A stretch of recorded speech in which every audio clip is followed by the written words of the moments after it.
الحمد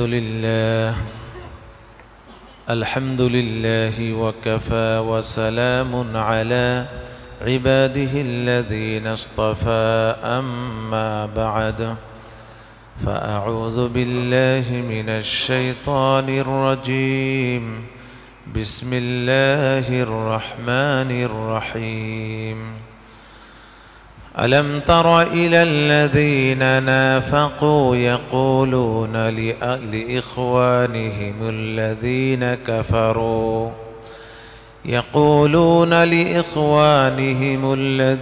كفروا من أهل الكتاب لئن أخرجتم لنخرجن معكم ولا نطيع فيكم أحدا أبدا وإن قتلتم لننصرنكم والله يشهد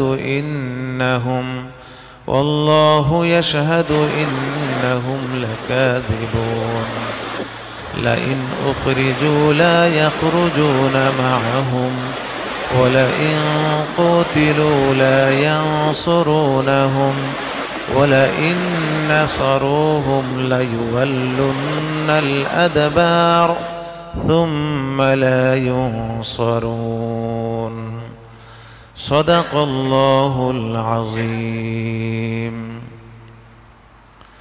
সম্মানিত মুআজ্জাজ মুহতারাম, মহান রব্বুল আলামিনের প্রতি অন্তরের গভীর থেকে শুকরিয়া আদায় করি যে আল্লাহ তাআলা পুনরায় আমাদেরকে কোরআনের এই ক্লাসে বসার সুযোগ দান করেছেন। আবার কোরআনের এই নিয়ামত, ক্লাসের এই নিয়ামত আমাদেরকে দান করেছেন, আলহামদুলিল্লাহ। ভাইরা আমার, ইতিপূর্বে আলোচনা হয়েছে সূরাতুল হাশরে যে মদিনায় ইহুদিদের তিনটি গোত্রের বসবাস ছিল। একটি হলো বনু নজির, আরেকটি হলো বনু কুরাইজা, আরেকটি হলো বনু কাইনুকা। তো এই তিন গোত্রের মধ্যে এদের কোনো একজন এক গোত্র আরেক গোত্রের সাথে কোনো মিল ছিল না, তালমিল ছিল না। এরা বিরোধী দল, আরেক দলের সাথে কোনো সমঝোতাও নেই, কোনো প্রকারে তাদের মিল ছিল না। সোজা কথা, আল্লাহ তাআলা নিজের সামনে বলবেন। এই তিন গোত্রের একটি গোত্র বনু কাইনুকা, তারা বদরের যুদ্ধের পরে তাদেরকে বিতাড়িত করা হয়। এরপরে বিতাড়িত করা হয় বনু নজিরদেরকে। এরপরে হত্যা করা হয়, শাস্তি দেওয়া হয় কাদেরকে? বনু কুরাইজা। এই হলো তিন গোত্রের পরিসমাপ্তি বলছি। বনু কাইনুকাকে কিভাবে বিতাড়িত করা হয়? নবীজি সাল্লাল্লাহু আলাইহি ওয়াসাল্লাম মদিনায় যাওয়ার পরে মদিনার সনদ নামে একটি চুক্তিপত্র তিনি তৈরি করেন এবং ইহুদিরাও সেই চুক্তিপত্রে সাইন করেন। আপনারা জানেন মদিনার সনদ যেটা, সে মদিনার সনদের মধ্যে লেখা ছিল ইহুদিরা কেহই মুসলমানদের বিরুদ্ধে লড়তে পারবে না, মুসলমানদের শত্রুদেরকে সাহায্য করতে পারবে না, এরকম লেখা ছিল। তারা চুক্তিতে সাইন করেছিল, সই করেছে। বদরের যুদ্ধে যখন কাফেররা মুসলমানদের বিরুদ্ধে লড়াই করার জন্য আসতেছে, তখন এই কাইনুকা এই গোত্রের লোকেরা ভেতরে ওই কুরাইশদেরকে তারা অনেক তথ্য সংগ্রহ করেছিল, তথ্য দিয়েছে, যোগান দিয়েছে এবং তারা তাদেরকে অনেক সহায়তা করেছে, সাহায্য করেছে। বদরের যুদ্ধ শেষ হওয়ার পরে আল্লাহ তাআলা এই মর্মে আয়াত নাযিল করেছেন। জিবরিল আমিন এসে বললেন, ইয়া রাসূলুল্লাহ, আপনার এই মদিনার সনদের চুক্তিবদ্ধের সাথে বিশ্বাসঘাতকতা করেছে বনু কাইনুকা, তাদের শাস্তি হলো তাদেরকে আপনি এই মদিনা থেকে বিতাড়িত করেন এবং প্রথম শাস্তি হলো তাদেরকে হত্যার প্ল্যান নেন। নবীজি সাল্লাল্লাহু আলাইহি ওয়াসাল্লাম বদর থেকে এসে সিদ্ধান্ত নিলেন, তাদেরকে জানায় দেওয়া হলো যে তোমরা আমাদের সাথে বিশ্বাসঘাতকতা করেছো, তোমাদের ব্যাপারে আমাদের সিদ্ধান্ত আছে, তোমরা কার সিদ্ধান্ত মানতে চাও বলো। তখন কাইনুকার গোত্রপতি সে বলল যে আমরা আপনার যে সিদ্ধান্ত হবে, আপনি যেটা বলবেন এইটাই আমরা মানব। তখন নবীজি সাল্লাল্লাহু আলাইহি ওয়াসাল্লামকে জিবরিল আমিন এসে বললেন, ইয়া রাসূলুল্লাহ, তাদের যারা যুবক, যারা যোদ্ধা, সক্ষম যারা, তাদের সবগুলোকে হত্যা করে ফেলেন। তখন নবীজি সাল্লাল্লাহু আলাইহি ওয়াসাল্লাম তাদেরকে জানায় দিল, তোমাদের মধ্যে যারা সক্ষম যোদ্ধা তাদেরকে হত্যার নির্দেশ এসেছে, তোমাদের হত্যা করা হবে, নারী আর যারা আসো তোমরা সব কিছু রেখে চলে যাবে অন্যত্রে।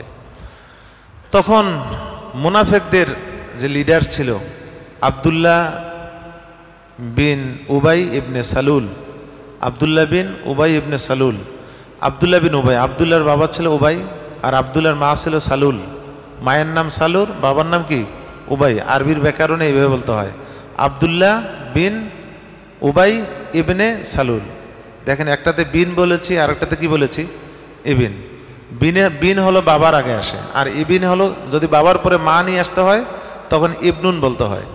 তাহলে আব্দুল্লাহ বিন উবাই ইবনে সালুল মনে থাকবে। বিদায় আপনি যদি আপনার বাবা মার নাম সহ বলতে চান আরবিতে বলবেন, ধরেন আপনার নাম মোহাম্মদ, মোহাম্মদ বিন আব্দুর রহমান ইবনে ধরেন হাজেরা বেগম, এরকম আর কি। ব্যাপারটা বুঝছেন তো? এইভাবে আরবিতে বলতে হবে যদি মায়ের নাম সহ বলেন।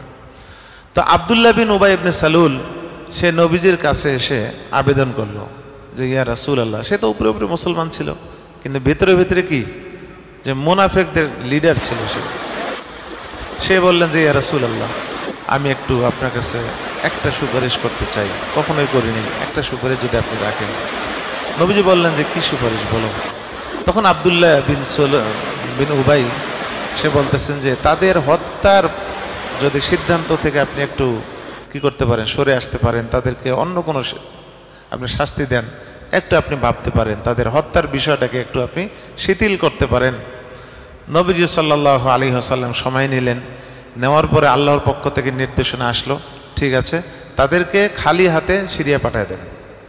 নবীজি সাল্লাল্লাহু আলাইহি ওয়াসাল্লাম পরের দিন জানায় দিলেন যে ঠিক আছে তোমরা সকলে, নারী পুরুষ সকলেই তোমরা সমস্ত কিছু রেখে খালি হাতে সিরিয়া চলে যাও। তখন তারা নবীজির এই সিদ্ধান্ত মেনে নিল এবং সকলেই কোথায় চলে গেল? সিরিয়া। এই হলো তাদের প্রথম সিরিয়া যাওয়া। এই 3 গোত্রের প্রথম গোত্রের অবসান ঘটলো মদিনা থেকে।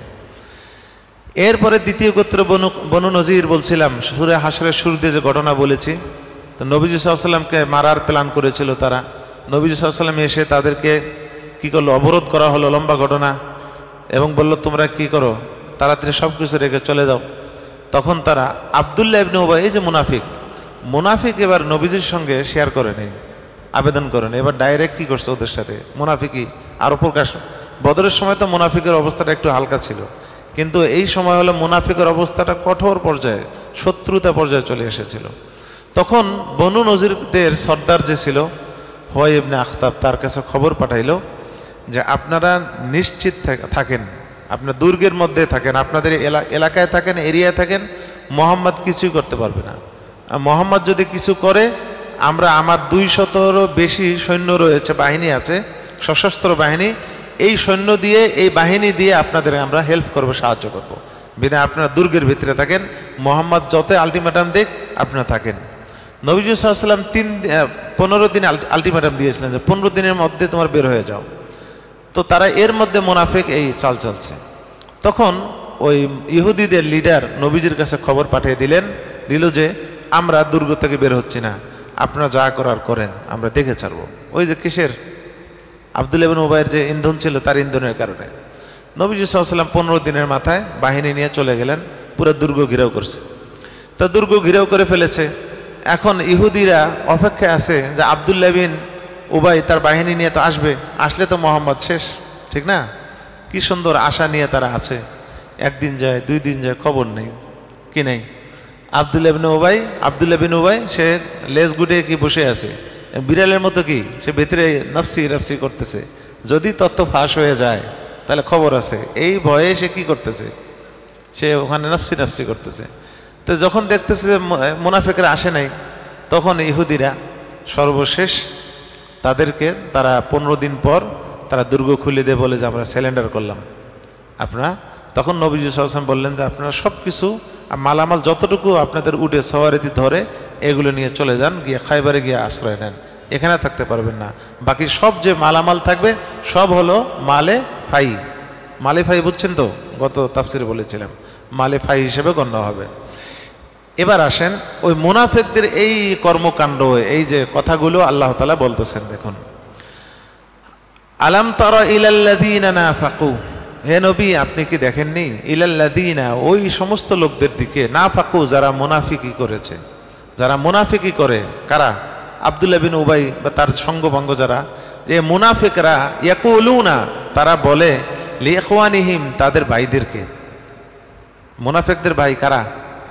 ইহুদিদেরকে। ইহুদিরা তো তাদের ভাই না, ভাই কি অর্থাৎ বংশীয় ভাই না, এটা হলো কুফুরের দিক দিয়ে ভাই, মানে এরাও কাফের ওরাও কাফের, মুনাফিকরাও কাফের ইহুদিরাও কাফের, কাফেরের দিক দিয়ে ভাই, তাছাড়া কিন্তু কি না বংশীয় ভাই না। যে তাদের ভাইদেরকে বলে, ইহুদিদেরকে বলে, কোন ইহুদিদেরকে? আল্লাযীনা কাফারু মিন আহলিল কিতাব, আহলে কিতাবদের মধ্যে যারা কাফের, এই বনু নজির উদ্দেশ্য, বনু নজিরদেরকে তারা বলে, লাইন উখরিজতুম, যে হে ইহুদিরা তোমাদেরকে যদি মদিনা থেকে বের করে দেওয়া হয়, লানাখরুজান্না মাআকুম, আমরাও তোমাদের সাথে বের হয়ে যাব, আমরাও চলে যাব, আমরাও থাকবো না, দেখি মদিনা কেমনে চালায় মোহাম্মদ, আমরাও থাকবো না, এরকম তাদেরকে আশ্বাস দিচ্ছে। ওয়ালা অর্থাৎ তাদেরকে সহানুভূতি দেখাচ্ছে, আমরা আপনাদের সাথে চলে যাব, আপনাদের কি খাঁটি বন্ধু। ওয়ালা নুতিউ ফীকুম আহাদান আবাদা, এই বিষয়ে আমরা কাহারও অনুগত হব না, কারো কথা মানব না। কেউ যদি আমাদের আটকাইতে বলে, আমরা আটকিব না, আমরা চলে যাব, থাকবোই না মদিনায়, আমরা তোমাদের সাথে আছি। ওয়াইন কুতিলতুম, আর যদি হে ইহুদিরা তোমাদেরকে, যে তোমাদের সাথে যদি লড়াই করে, মুহাম্মাদের দল মুসলমানরা যদি লড়াই করে, লানানসুরান্নাকুম, তাহলে অবশ্যই আমরা আপনাদের সাহায্য করব। ওই বলছিলাম সাহায্য কত সৈন্য? 200-এর বেশি সৈন্য সে দাবি করেছিল, বিলকুল ছিল না, মিথ্যা কথা। আল্লাহ তাআলা বলেন, ওয়াল্লাহু ইয়াশহাদু, আল্লাহ তাআলা সাক্ষী দিচ্ছেন, জেনে রাখো হে ইহুদিরা, ইন্নাহুম লাকাযিবুন, এই মুনাফিকরা মিথ্যাবাদী, এরা যা বলতেছে বিলকুল সত্য না, একবারে সব ডাহা মিথ্যা, ওদের কথায় কাজে কোনো মিল নাই, তোমরা তাদের কথা বিশ্বাস করো না, আপোষে চলে যাও। কিন্তু কে কার কথা শোনে?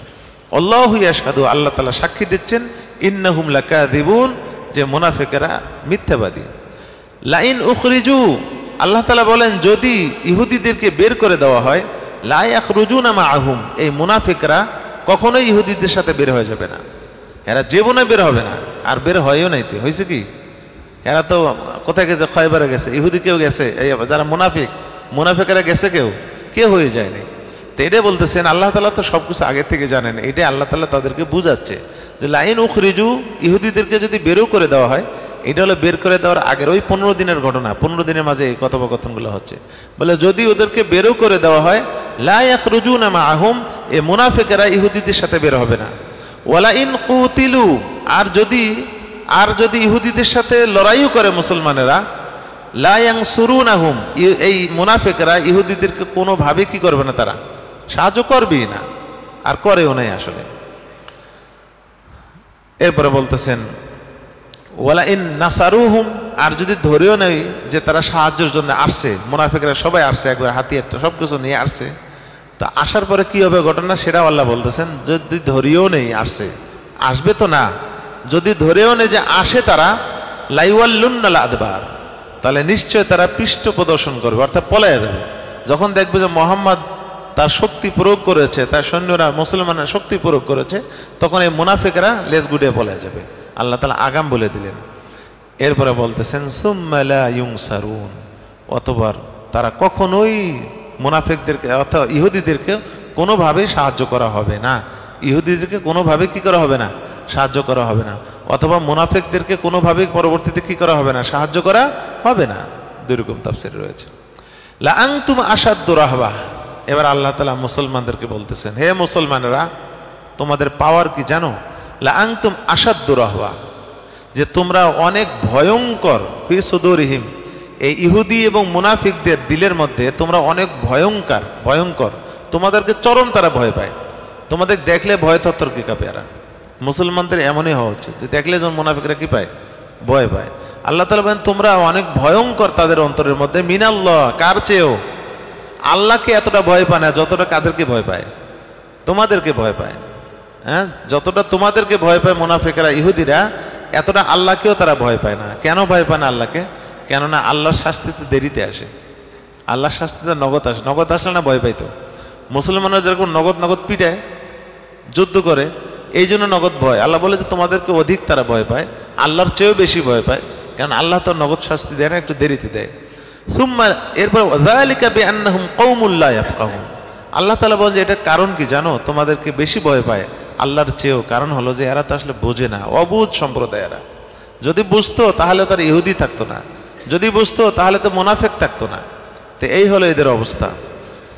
লা ইউকাতিলুনাকুম জামিআ, আল্লাহ তাআলা বলেন লা ইউকাতিলুনাকুম জামিআ, বলে যে তারা তোমাদের সাথে সংঘবদ্ধভাবে কখনো লড়াই করবে না।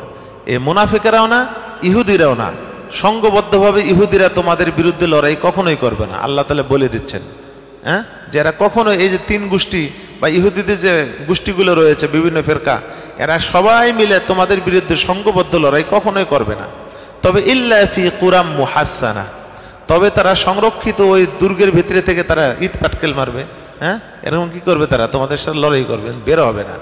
কেন বের হলে তো ওদের সঙ্গী কেউ নেই, ওদের সাথে সঙ্গ কেউ দেবে না, অর্থাৎ আত্মহত্যার মতো, আত্মহতির মতো তারা করবে নাকি, এটা তারা করবে না। তারা সর্বোচ্চ ওই দেয়ালের ভেতর থেকে কি মারবে, ঢেলেই মারবে, তো ভেতরে থেকে লড়াই করতে পারে, কিন্তু তারা বের হবে না। আওমি ওয়ারা ই জুদুর, অথবা দেয়ালের পেছন থেকে তারা মারবে তোমাদেরকে, পেছন থেকে তারা লড়াই করবে, কিন্তু বের হবে না, বাহিরে আসবে না।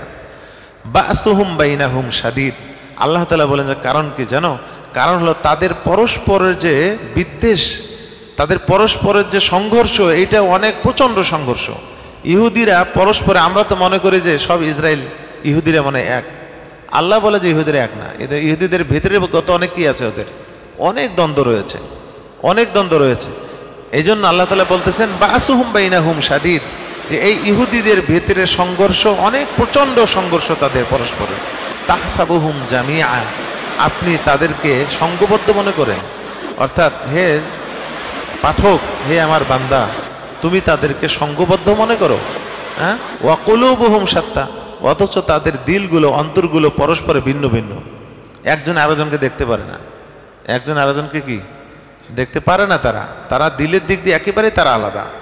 যালিকা, তাহলে বোঝেন যে বিক্ষিপ্ততার কি ক্ষতি, এই বিক্ষিপ্ততার লাআনও তাদেরকে আল্লাহ তাআলা দিয়েছেন, আমাদেরকেও কিছু কিছু দিয়েছেন।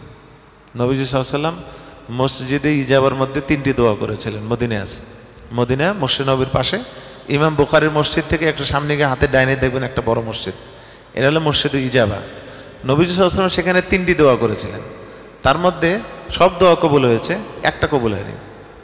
সেটা হলো এই যে আল্লাহ আমার উম্মতরা যেন পরস্পরে কি না করে, মারামারি না করে। আল্লাহ বলে যে এটা হবে না, এটা কবুল করা হবে না, বুঝছেন, বাকি সব কবুল করছেন। তাহলে বলেন আমাদের মধ্যে আছে না? তো বলতেছেন যে এই তাদের হলো গোত্রওয়ারি, পরস্পরের দিল তো আলাদা, মানে তাদেরটা চরম পর্যায়ে। যালিকা বিআন্নাহুম কওমুল লা ইয়াকিলুন, যালিকা বিআন্নাহুম, কেন এগুলো তাদের মধ্যে এত বিভেদ কেন? কেননা কওমুল লা ইয়াফকাহুন লা ইয়াকিলুন, তারা এমন কওম যারা নির্বোধ, তারা আসলে আহাম্মক, তারা নির্বোধ কিন্তু চালাকের দাবি করে। চালাকের কি করে তারা দাবি করে, আসলে তারা ভীতু। ভীতু যে কেমনে বুঝছেন, ওই ইরান যখন কয়েকটা কি মারছে, বোমা মারছে না, তখন গিয়ে সমঝোতার লেগে কি দৌড়ঝাঁপ শুরু হয়ে গেছে, বুঝলেন না? এই হলো তাদের ভয়, কিন্তু প্রকাশ করতে দেয় না। এরপরে বলতেছেন ইহুদিদের দৃষ্টান্ত আল্লাহ তাআলা বলতেছেন কামাসালিল্লাযীনা মিন ক্বাবলিহিম করিবা, এই ইহুদিরা হলো ওই সকল ব্যক্তিদের মতো, মিন ক্বাবলিহিম করিবা, যারা তাদের খুব অতি নিকটতম অতীতকালে যারা অতিবাহিত হয়েছে তাদের মতো। ইহুদিরা হলো অতীতকালে যে ইহুদিরা গেছে তাদের মতো এদের দশা হয়েছে। অতীতকালে কে গেছে? নিকটবর্তী সময় কাইনুকা, বলে কাইনুকারা যেরকম বিতাড়িত হয়েছে, অপদস্থ অপমানিত হয়ে লাঞ্ছিত হয়ে, এরাও এদেরই দশা এরকমই, এদের দশাও এরকমই হচ্ছে যে এরাও কি শেষমেশ চলে যাবে, থাকবে না, এরাও বিতাড়িত হবে।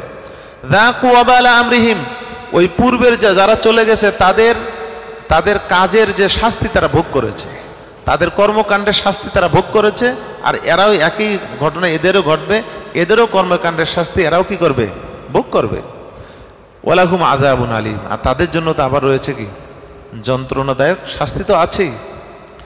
কামাসালি শায়তান, এবার মুনাফিকদের কথা বলছে যে মুনাফিকদের দৃষ্টান্ত হলো কামাসালি শায়তান, মুনাফিক হলো শয়তানের মতো। শয়তানের দৃষ্টান্ত কি? শয়তান কেমন? যে ইদ ক্বালা লিল ইনসানি কুফর, শয়তান যখন মানুষকে বলে যে তুমি কুফরি করো, তো শয়তান ওয়াসওয়াসা শুনে কুফরি করা শুরু করছে। কি করা শুরু করছে? কুফরি, কাদিনী হয়ে গেছে মনে করেন, সাপোজ কাফের হয়ে গেল। এখন এরপরে ফালাম্মা কাফারা, যখনই কাদিয়ানি হয়ে গেছে, যখনই কাফের কুফরি কাজ করে ফেলেছে, নামাজ তরক করেছে, কুফরি করে ফেলেছে, ক্বালা, তখন এবার শয়তান লেজ গুটিয়ে বলে ইন্নী বারিউম মিনকা, ভাই আমি আপনার থেকে সম্পর্ক মুক্ত, আপনার সাথে আমার কোনো সম্পর্ক নেই। দেখছেন, শয়তান কিন্তু আগে কি খুঁজলে করো করো, যখনই করবেন ওখান থেকে শয়তান ভাগবে, কেন না জেনে গজব চলে আসে, গজব আসলে আমি তো পুড়ে যাবো, শেষ। এই জন্য শয়তান সাথে সাথে ওখান থেকে সরে যায়। যখন আযাব হয়, আল্লাহর রাগ, ক্রোধ, কেউ যখন গুনার কাজ করে আল্লাহর ক্রোধ তখন জাগ্রত হয়, বুঝলেন? ক্রোধ জাগ্রত। শয়তান তো জানে ইতিপূর্বে উম্মতদেরকে এভাবে কি নগদ শাস্তি দিয়েছে, নগদ শাস্তি। আর শয়তান সাথে সাথে সরে যায়, না জানে আবার শাস্তি আসলে তো আমি সহ শেষ, তাহলে বাকি অসহসাগুলো কে দেব? এই জন্য কী করে? সরে যায়, বলে যে আমি তোমার সাথে সম্পর্ক বিচ্ছিন্ন, আমি আর তোমার সাথে নেই, তুমি কি থাকো গা। ইন্নী আখাফুল্লাহ, আমি আল্লাহকে ভয় পাই, আল্লাহকে আমি কি করি? ভয় করি। কারণ আল্লাহ তাআলা এর আগে যা করছে, যদি এই ঘটনা এখন ঘটায় আমি আর থাকবো না দুনিয়াতে। বলে ইন্নী আখাফুল্লাহ রাব্বুল আলামিন, আমি ভয় পাই আল্লাহ তাআলাকে, যিনি সমগ্র জগতের প্রতিপালক, লালন পালনকারী। ফাকানা আকিবাতাহুমা, আল্লাহ তাআলা বলেন যে ওই দুইজনেরই, যে পথভ্রষ্ট হলো, যে পথভ্রষ্ট করলো, দুইজনের, অথবা ওই ইহুদি এবং কি মুনাফিক, এই দুই ফরিকেরই আন্নাহুমা ফিন্নার, উভয় কোথায় থাকবে? জাহান্নামে। শয়তানও জাহান্নামে, শয়তান যাদেরকে পথভ্রষ্ট করলো সেও জাহান্নামে, ইহুদিরাও জাহান্নামে, আবার কি মুনাফিকরাও জাহান্নামে, খালিদাইনি ফিহা, আগুনের মধ্যে সারা জীবন তারা থাকবে, আগুনের মধ্যে সারা জীবন থাকবে, সারা জীবন আগুনে থাকবে। কেউ কেউ বলেন যে কাফেররাও এত আল্লাহ এক সময় বের করে জান্নাতে দেবে, নাউযুবিল্লাহি মিন যালিক। এইরকম আকীদা পোষণ করলে ঈমান নষ্ট হয়ে যাবে একবারে। কারণ আল্লাহ যেখানে বলছে খালিদিনা ফিহা, আবার কোথাও আবাদা আছে, এখানে কোনোভাবেই নিজের চিন্তা, নিজের যুক্তি কখনোই কি এখানে উপস্থাপন করা যাবে না, এবং চিন্তায় আনাই যাবে না। ওয়াযালিকা জাযাউ যালিমিন, আর এটা হলো জালেমদের প্রতিদান। কাদের প্রতিদান? জালেমদের বদলা এমনই হয়ে থাকে। জালেমরা এইভাবে দুনিয়াতে অপদস্থ হয় এবং আখিরাতে অপদস্থ তো আছে। আল্লাহ তাআলা আমাদেরকে নিফাকি থেকে হেফাজত করেন। আল্লাহ তাআলা শয়তানের ওয়াসওয়াসা থেকে আপনাকে, আমাকে, আমাদের সকলকে হেফাজত করেন ইনশাআল্লাহ। এরপরে তাফসীর আগামী সপ্তাহ থেকে, আগামী সপ্তাহ হবে। কোনো প্রশ্ন আছে কিনা? প্রশ্ন উত্তর পর্ব। ও, পুরস্কার তো বন্ধ হয়ে গেল মনে হচ্ছে। হ্যাঁ জি, কেউ প্রশ্ন করেন পুরস্কার।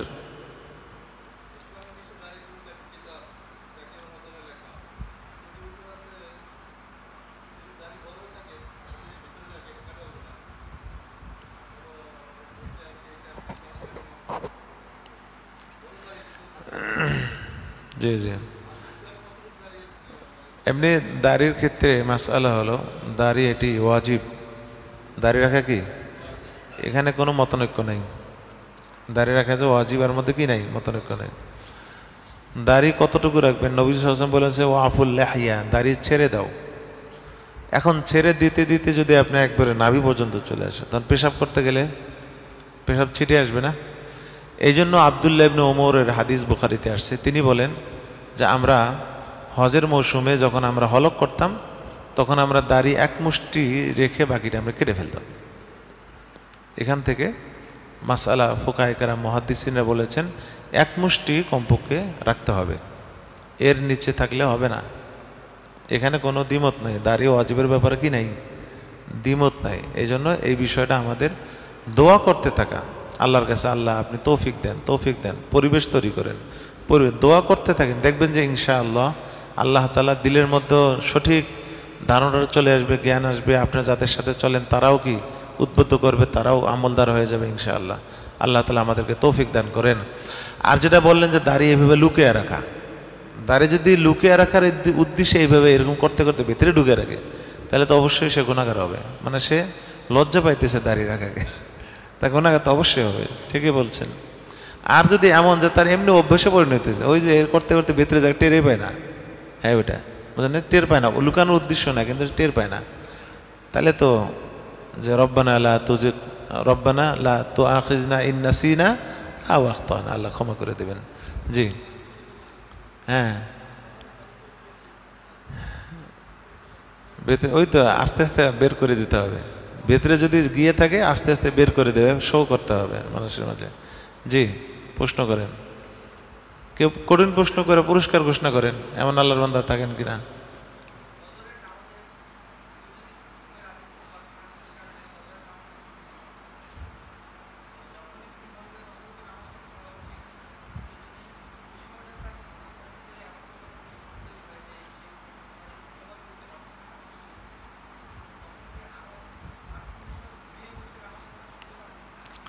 যখনই ঘুম ভাঙবে, ঘুম ভাঙার পরে আগে দেখবে সূর্য উদয় কয়টা। যদি সূর্য উদয়ের 10 মিনিট, যেটা ওই যে হারামুক্ত এখানে লেখা আছে, এই 10 মিনিটের মধ্যে ঘুম ভাঙে, তাহলে ওই সময় ঘুম ভাঙলেও লাভ নেই। এই 10 মিনিট যাওয়ার পরে কি করতে হবে? উজু করে নামাজ পড়তে হবে। কিন্তু এরপরে ঘুম ভাঙছে, তখন অবশ্যই সাথে সাথে উঠে যদি নামাজ পড়ে তাহলে আর কোনো গুনাহ হবে না। কিন্তু যদি যেহেতু দেরি হলে একটু লেটেই করি, তাহলে ওই লেটের আবার কাজার গুনাহ হয়ে যাবে। তখন ঘুম ভাঙার সাথে সাথেই নামাজটা পড়লে আর কাজার কি হবে না? গুনাহ হবে না। কিন্তু যদি বলে যেহেতু দেরি হয়ে গেল, 6টা বেজে গেছে, থাক 7টা উঠে একবারে পড়বো, তাহলে কিসের গুনাহ হয়ে গেল? কাজার গুনাহ হয়ে যাবে। জি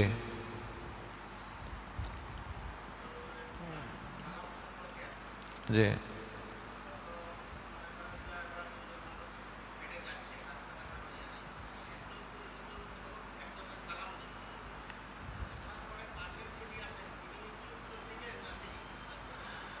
এমনি যাকে সম্বোধন করা হয়েছে সালামের, তার জন্য ওয়াজিব। পাশের জন যদি দেয় আলহামদুলিল্লাহ, ভালো, সব পাইল। কিন্তু যাকে লক্ষ্য করে সালামটা দেওয়া হচ্ছে তার জন্য দেওয়া উচিত।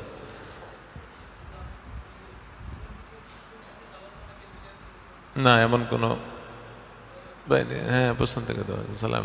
পেছন মানে তো সামনে, সামনেই, তার তার তো সামনে, আমার তো সামনে, আপনি আপনি সামনে আগাচ্ছেন, আমি আগাচ্ছি, তা আমার তো সামনে আপনি।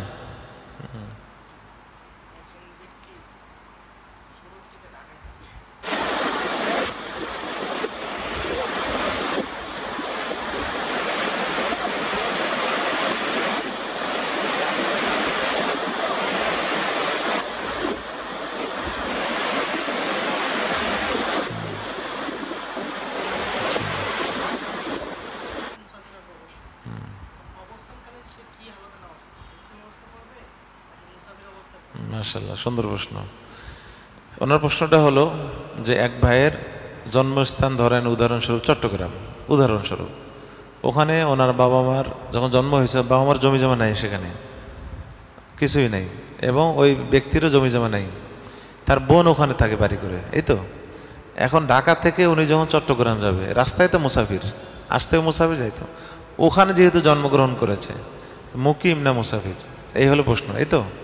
তো ওখানে গেলেও সে মুসাফির, কেন? তার তো থাকার জায়গা নেই, থাকার একটা ঘর থাকতে হবে তার, বুঝলেন? ঘর থাকতে হবে, যেহেতু ঘরেই নেই, এমনকি ওখানে জমি জমা আছে তার, আবাদ করে মানুষ, আবাদি জমি আছে, কিন্তু কি নেই?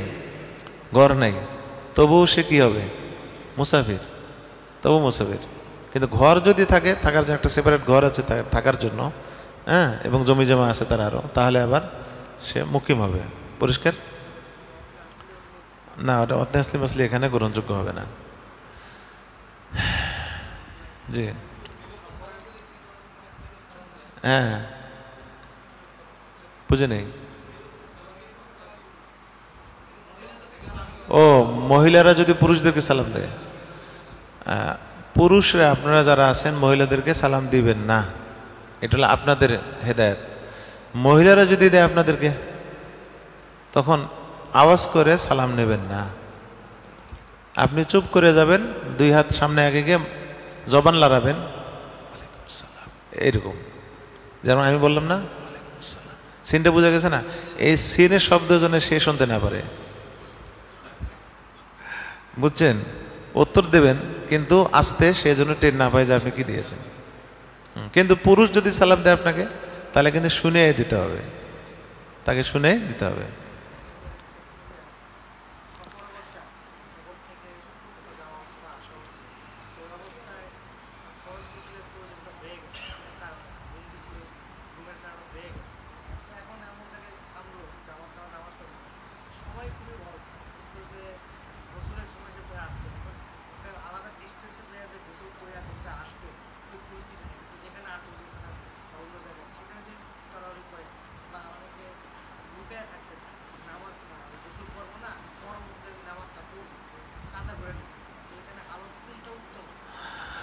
আসলে ব্যাপার হলো, সফর অবস্থায় মনে করেন কেউ গাড়িতে ঘুমিয়ে গেছে, চট্টগ্রাম যাচ্ছে, ঘুমিয়ে গেছে, কুমিল্লা যাইতে যেতে তার আল্লাহ না করুক স্বপ্নদোষ হয়ে গোসল ফরজ হয়ে গেছে, উদাহরণস্বরূপ, মানে আপনার কথার সারমর্ম এরকমই।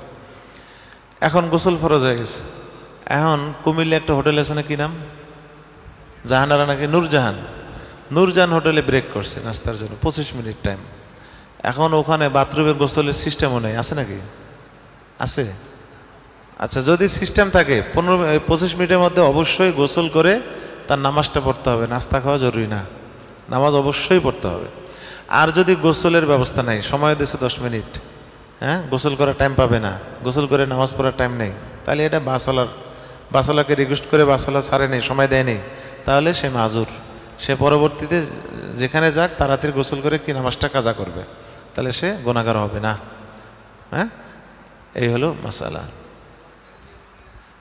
না, বাস ছেড়ে দিয়ে ইয়ে করা, কারণ তার তো টাকা কি হয়ে গেছে ওখানে, টাকা পে করেছে, টাকা যদি ফেরত দেয় তাহলে টাকা নিয়ে কি করবে?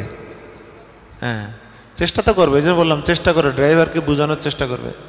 আর এখন ম্যাক্সিমাম ড্রাইভার বুঝে, নামাজের সময় দেয়, দুই একজন হয়তো মানে অজুহাত খোঁজে, কেউ না করে না, খালি অজুহাত খোঁজে, দেখতেছি বলতে বলতে বলে যে পাইলামই না মসজিদ, ওয়াক্ত শেষ হয়ে যায়, বলে মসজিদ পাই নেই রাস্তার ধারে। আর যখন একটু রাগ করবেন তখন আবার থেমে যায়, তখন আবার হ্যাঁ, মানে এরকম অবস্থা, কিছু কৌশল আছে ওদেরকে থামানোর। জি, তারপর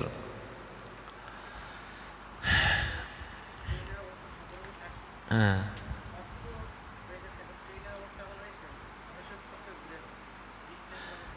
ট্রেনের মধ্যে যদি ট্রেন ঘুরে যায়, নামাজ অবস্থায় নামাজে দাঁড়াইছেন ট্রেনে, হ্যাঁ, কিবলামুখী অবশ্যই জরুরি, আপনাকেও ঘুরতে হবে, যদি না ঘোরেন তাহলে ওই নামাজ বাতিল, পরে আবার পড়তে হবে।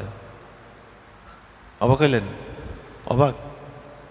আচ্ছা, অবাক হইলেই ভালো, অবাক হওয়া মানে মশলাটা কি মনে থাকবে আর কি, আর যদি সাধারণ শুনিয়ে গেলেন তাহলে তো মনে থাকবে না।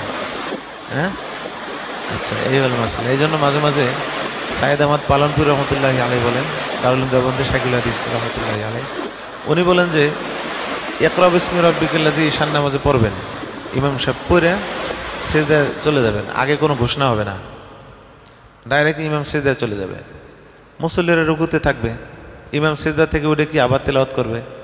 এখন নামাজের পর তো একটা হাঙ্গামা তৈরি হবে, হ্যাঁ হুজুর সিজদা গেছে, আগে বলে নেই, আমরা তো রুকু করছি, লাগবে না বলেন? উনি বলেন যে লাগুক, লাগাই দরকার, লাগাই দরকার, লাগলে এই ওসিলা একটা কি জানতে পারবে, একটা মাসলা জানতে পারবে, তো দরকার এটা। তেমনিভাবে ওই মনে করেন যে আপনি সামনের কাতার পূরণ হয়েছে, পেছনের কাতার আপনি একাই আসছেন, মাসলা কি, সামনে থেকে যখন টান দিয়ে কি করবেন, পেছনে নিয়ে নামাজ পড়বেন, একাকি দাঁড়ানো মাকরুহে তাহরিমি। এখন আমরা কি করি, কাউকে টান দেয় না, তো কি টান দিলে হ্যাঁ যদি ডিস্টার্ব ফিল করে নামাজ ছেড়ে দেয়, তো উনি বলেন যে টান দিয়ে পেছনে নেবেন, নামাজ ছাড়ুক, চিল্লাচিল্লি করুক, নামাজের পরে যখন চিল্লাচিল্লি শুরু হবে তখন মাসলাটা বলে দেবেন যে মাসলা এইটা।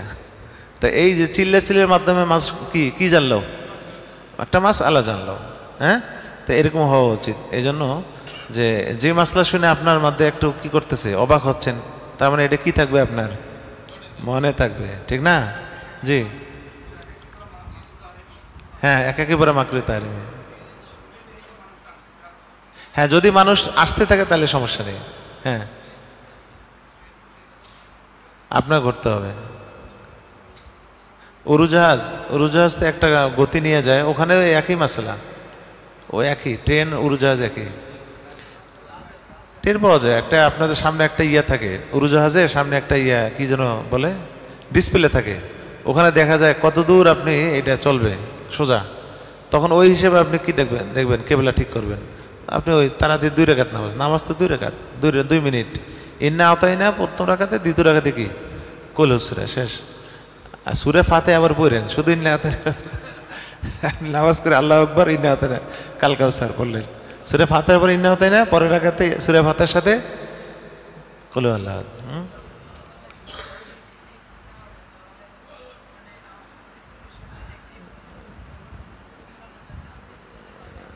হ্যাঁ, এরপরে যদি কেউ ধরে দেয় যে ট্রেন ঘুরছে বা প্লেন ঘুরছে, তাহলে নামাজ দৌড়াইতে হবে। আর যদি কেউ বলে দেয় নাই, আপনি টেরও পান নাই, নামাজ আপনার হয়ে গেছে। কেউ বলেও দেয় নাই, টেরও পান নাই, নামাজ আপনার হয়ে গেছে। হ্যাঁ হ্যাঁ, পুরস্কার পুরস্কার প্রশ্ন, মাশাল্লাহ। হ্যাঁ বলেন। হ্যাঁ,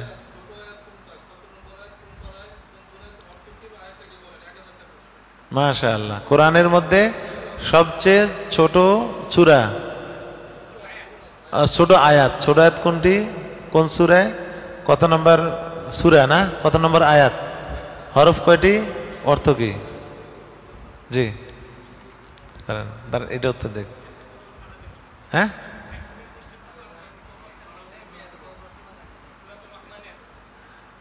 ও আচ্ছা, কেন আয়াত নাম্বার তো বলা কঠিন। হ্যাঁ,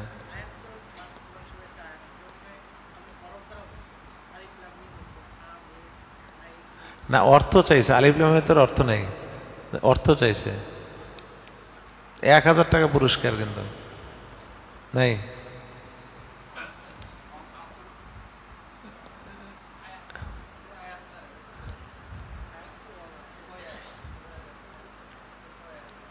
বলেন না, একটা উত্তর দিয়ে ফেলেন, তারপরে আপনি যুক্তি পেশ করবেন, উনি ওনার যুক্তি পেশ করবে, তারপরে না একটা ইয়ে আসবে। হ্যাঁ,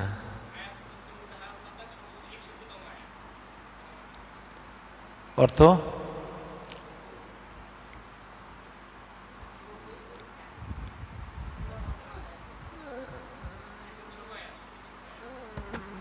মুদহাম্মাতান না, হয় না, আয়াত নাম্বার হয় নাই। হয়েছে হয়েছে, হয় নাই, আরো হয়তো বা আছে। আলা কুল্লি জি ইলমিন আলিম, প্রত্যেক আলিমের উপর কি থাকে? হয়তো আপনি যেটা জানেন, উনি আরো কি আছে ওনার কাছে, অনেক তীক্ষ্ণতা আছে। উনি উনি বলছেন সুরে আসরে, অল আসর হয়েছে, ওটা হয় নাই।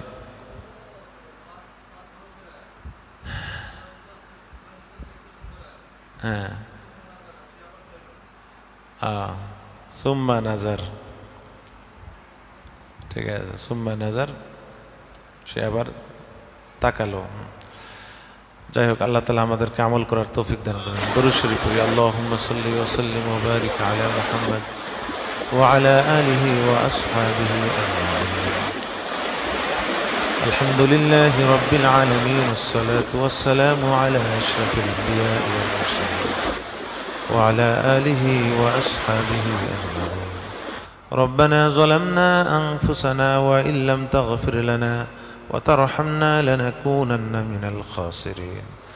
ربنا آتنا في الدنيا حسنة وفي الآخرة حسنة وقنا عذاب النار. ربنا هب لنا من أزواجنا وذرياتنا قرة أعين واجعلنا للمتقين إماما.